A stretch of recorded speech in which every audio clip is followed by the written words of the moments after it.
नमस्कार शेतकरी बांधवांनो, मी ITC प्रतिनिधी सूरज महाजन।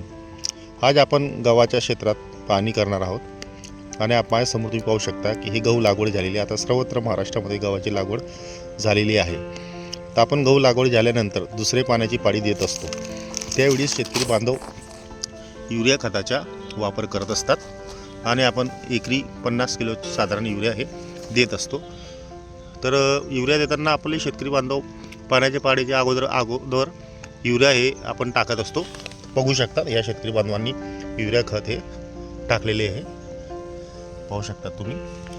तर आपण काय करत असतो की युरिया खत हे अगोदर टाकून घेतल्यानंतर पाण्याची पाळी देत असतो। तर तसं शेतकरी बांधवांनी करू नये।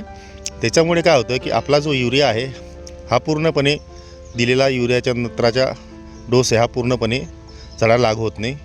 कारण अगोदर युरिया टाकल्यामुळे सुक्या जमिनीवर आपण क्षेत्रामध्ये युरिया टाकल्यामुळे काय होते की आपले जे युरिया आहे हे 20 ते 30% हे हवेत शोषले जाते व उरलेलं आपण नंतर जेव्हा पाणी देत असतो त्यावेळेस आपले युरिया जे आहे हे पाण्याच्या सोबत खाली जमिनीत निचरा होत असते, ज्याच्यामुळे गव्हाला तो युरिया पूर्णपणे भेटत नाही।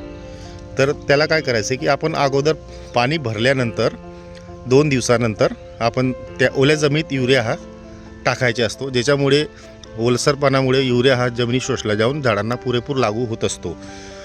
तर जर का आपल्याला युरियासोबत आपण काही PGR किंवा झिंक, सल्फर अशी जे खतं आपण देत असतो ते देताना अगोदर आपण काय केले पाहिजे की अगोदर युरिया हा 50 किलो आपण एकरी देतो, त्याच्यामधला 20 किलो युरिया हा झिंकसोबत घेऊन अगोदर टाकून द्यायचा आणि नंतर उरलेला 30 किलो युरिया हा आपण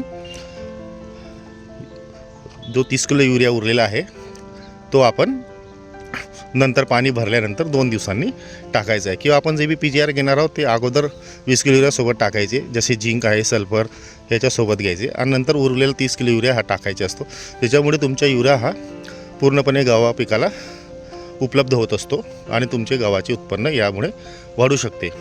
तर असेच नवनवीन व्हिडिओ पाहण्यासाठी ITC मार्सला सबस्क्राईब करा व डाउनलोड करा। धन्यवाद।